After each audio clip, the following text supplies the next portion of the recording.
বিয়ে বাড়িতে ফটোশুট করতে গিয়ে পড়েই গেলাম। হাই ভগবান। এনিওয়ে, আমি Somali and welcome back to my another mini blog. So আজকে ছিল বিয়ে বাড়ি, তার আগে ছিল আমার কনে সাজানো। দিনটা ছিল 27শে নভেম্বর আর আমার বিছানা অবস্থা থেকে বুঝতেই পারছো আজকে ব্রাইড আমার বাড়িতেই সাজতে এসেছিল, যেটার ব্লগ তোমরা দেখে নিয়েছো অলরেডি।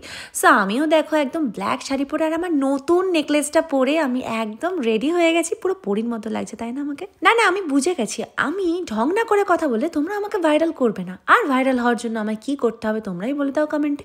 দেখো আমি চলেও এসেছি আর আজকে আমি অনেক মন ভরে জুয়েলারি পরেছি, কারণ আমি বিয়ে বাড়ি যেতে খুবই ভালোবাসি আর সবাইকে একসাথে ফ্রেমে নিয়ে আসতে পেরে খুব আনন্দ পেয়ে গেছি আমি। এই হচ্ছে যার মেহেন্দিতে আমি এসেছিলাম, তারই আজকে বিয়ে। এটা হচ্ছে আমার বৌদি ভাইয়ের দিদি। দুঃখের বিষয়টা হলো আমি এত বিয়ে বাড়ি যেতে পছন্দ করি, এত ঘুরতে ফিরতে পছন্দ করি, কিন্তু ভাগ্য আমাকে সে স্বাদ দেয়নি।